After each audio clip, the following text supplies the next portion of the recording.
आज की इस वीडियो में हम लोग देखेंगे कि कैसे आप लोग एक DIY homemade rotating display stand बना सकते हैं। इसको बनाना बहुत ही ज्यादा आसान होगा, प्लस यहाँ पे जो पार्ट्स वगैरह यूज होंगे वो भी काफी ज्यादा चीप रहने वाले हैं। प्लस आप लोग इसके ऊपर 5 kg से अबव वेट वाला ऑब्जेक्ट भी रख सकते हैं। तो फिर टाइम वेस्ट किए बगैर जल्दी से शुरू करते हैं।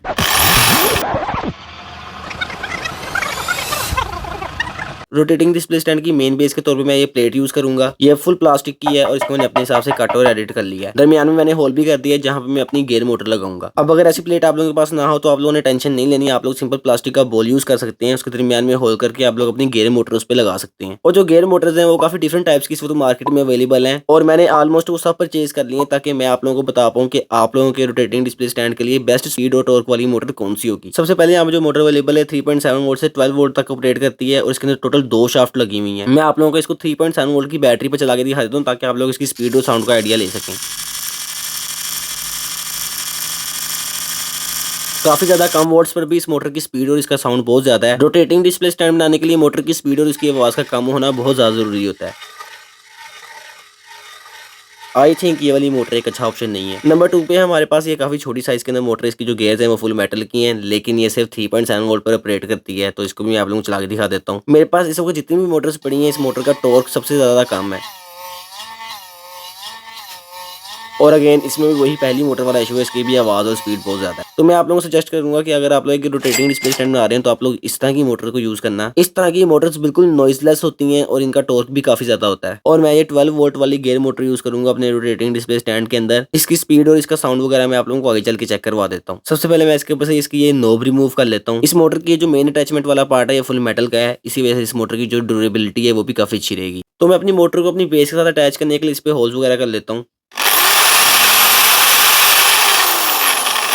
मोटर की डिमेंशंस के हिसाब से मैंने यहाँ पे होल कर ली है और अब मोटर को अटैच करने के लिए मैं यहाँ पे सिंपल स्क्रूज और नट का यूज करूंगा। इसके अलावा मैं बड़े साइज की वॉशर्स यूज कर रहा हूँ ताकि जो वेट है वो इक्वली डिस्ट्रीब्यूट हो और जो प्लास्टिक की प्लेट है वो टूटे ना। तो यहाँ पे अब जो हमारी मोटर है ये काफी अच्छे तरीके से हमारी बेस के साथ अटैच हो गई है। सब चीजों को पावर देने के लिए और बैटरी को चार्ज करने के लिए मैं यहाँ पे सर्किट यूज कर रहा हूँ TP4056। इसकी प्राइस है 50 रुपीज। ये पर मैं चार्ट मेंशन कर रहा हूँ। इसके आप लोग पावर के पॉइंट्स देखने के लिए वीडियो पोस्ट कर लेना। लेकिन अगर आप एक ऐसे बंदे जिसको इलेक्ट्रॉनिक्स की बिल्कुल भी नॉलेज नहीं है तो आप लोग सिंपल एक 12 वोल्ट का अडेप्टर और एक कनेक्टर वायर यूज कर सकते हैं अपनी गेयर मोटर को पावर देने के लिए। लेकिन अगर आप लोगों को एक रिचार्जेबल RGB लाइट्स वाला रोटेटिंग डिस्प्ले स्टैंड चाहिए तो आप लोग ये वीडियो आगे देखते रहें। सबसे पहले मैं सर्किट के ऊपर अपनी बैटरी अटैच कर लेता हूँ। इसके लिए मैं यहाँ पे एक लिथियम पॉलीमर का सेल यूज कर रहा हूँ और उसका एक कवर यूज कर रहा हूँ। सर्किट के ऊपर जो मैंने बैटरी की वायर्स लगाई हैं इसको मैं अपने बैटरी के होल्डर पर सोल्ड कर लेता हूँ। बैटरी को चार्ज करने वाला सारा प्रोसेस जो है हमारा वो रेडी हो गया है यहाँ पे। इसके अलावा मैं यहाँ पे एक पावर बटन ऐड कर रहा हूँ ताकि हम अपनी मोटर को अपने हिसाब से ऑन या ऑफ कर पाएं।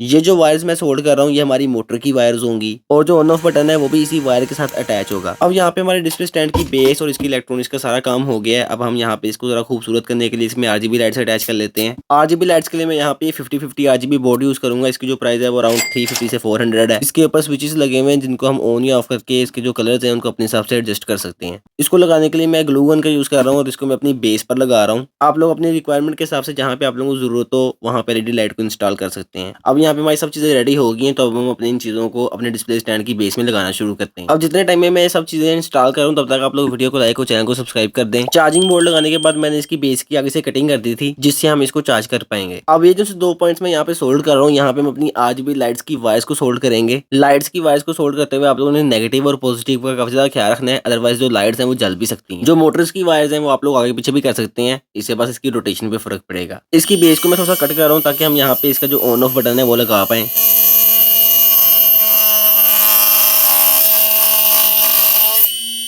ऑन ऑफ बटन को मैं ग्लू गन के साथ अच्छे से सिक्योर कर रहा हूँ ताकि ये अपनी जगह से हिले ना। और अब इस पॉइंट पे जो हमारे डिस्प्ले स्टैंड की बेस है ये रेडी हो गई है। अब ये साइज में काफी ज्यादा कॉम्पैक्ट है लेकिन इसमें फीचर्स वगैरह काफी ज्यादा अच्छे रहने वाले हैं। सबसे पहला फीचर यहाँ पे बहुत ज्यादा क्वाइट है। ये इस वक्त पावर ऑन है लेकिन इसके बावजूद यहाँ पे बिल्कुल भी इसकी आवाज नहीं है और यहाँ पे अगेन RGB लाइट्स भी लगी हुई है। और इसमें हमने जो मोटर यूज की है वो 12 वोल्ट्स की है, लेकिन जब हम उसको 3.7 वोल्ट पर चलाएंगे तो इससे जो मोटर की स्पीड है वो थोड़ी सी कम हो जाएगी लेकिन इसके टॉर्क पर बिल्कुल भी फर्क नहीं पड़ेगा। अगर आप लोगों को इससे ज्यादा स्पीड चाहिए चाहिए तो आप लोग मोटर को ज़्यादा वोल्ट पर चला सकते हैं या फिर आप लोग PWM सर्किट है वो यूज़ कर सकते हैं। उसके साथ आप अपनी मोटर की स्पीड को कंट्रोल कर पाएंगे। अब हम अपने इस डिस्प्ले स्टैंड के ऊपर इसकी रोटेट करने वाली प्लेट लगा लेते हैं। इसके लिए मैं यूज़ करूंगा यहाँ पे ये वुड की प्लेट। ये मैंने अपने पास ही फर्नीचर वाली शॉप से कट करवाई है। इसकी जो प्राइस है वो 300 है और इसके ऊपर मैंने अपने हिसाब से पेंट वगैरह किया हुआ है। इसके अलावा आप लोग एक्रेलिक की प्लेट्स भी यूज़ कर सकते हैं, वो आप लोगों को ऑनलाइन कस्टम कट में मिल जाएंगी। और इस प्लेट को बेस के साथ अटैच करने के लिए मैं यहाँ पे प्लास्टिक का होल्डर यूज़ कर रहा हूँ, जिसपे मैंने स्क्रू अटैच किया जो कि हमारी बेस पर लगी गियर मोटर पर लग जाएगा। लेकिन उससे पहले मैं इसको अपनी प्लेट पर ग्लू गन के साथ अच्छे से लगा लेता हूँ। यहाँ पे मैं काफी ज्यादा ग्लू का यूज कर रहा हूँ ताकि जो हमारी प्लेट है वो मेन बेस के साथ अच्छे से अटैच हो जाए। आप लोग इस प्लेट की हाइट भी अपने हिसाब से एडजस्ट कर सकते हैं। प्लेट के नीचे जो स्क्रू लगा हुआ है अगर आप लोग छोटे साइज में लगाएंगे तो जो प्लेट की हाइट है वो ऑटोमेटिकली कम हो जाएगी। अब फाइनली जो हमारा रोटेटेबल डिस्प्ले स्टैंड है ये रेडी हो गया है। इसका एक क्विक डेमो आप लोगों को देता हूँ। ये जो डाइकास्ट ट्रैक्टर का मॉडल मैंने इस पर रखा है इसका वेट ऑलमोस्ट 1 kg है और सरप्राइजिंगली यहाँ पे जो हमारा रोटेटिंग डिस्प्ले स्टैंड है ये काफी अच्छे से वर्क कर रहा है। प्लस ये देखने में भी काफी ज्यादा डिसेंट लग रहा है और इसकी जो वर्किंग है वो काफी ज्यादा स्मूथ है। मैंने इसके ऊपर हैवी ऑब्जेक्ट्स रख के भी इसको चला कर देखा लेकिन इसके बावजूद इसकी स्पीड, इसकी परफॉर्मेंस और इसकी बैटरी बैकअप पे कोई असर नहीं पड़ा। और इसको बनाने में जो मेरी ओवरऑल टोटल कॉस्ट है वो 1200 के आसपास है। कुछ स्टफ मेरे पास ऑलरेडी पहले से पड़ा हुआ था, उसकी कॉस्ट भी मैंने इसमें इंक्लूड कर दी है। तो अगर आप लोगों को भी अपने टॉयज, डेकोरेशन पीस या सेलिंग प्रोडक्ट्स को एक प्रोमिनेंट लुक देनी है तो आप लोग ऐसा रोटेटिंग डिस्प्ले स्टैंड बना सकते हैं। तो वीडियो को लाइक, चैनल को सब्सक्राइब, इसके अलावा बेल आइकन को प्रेस कर देना ताकि मैं आप लोगों के यूट्यूब के इंटरफेस में नजर आता रहूं। तो फिर आप लोगों से मुलाकात होगी नेक्स्ट वीडियो में, तब तक के लिए खुदा हाफिज।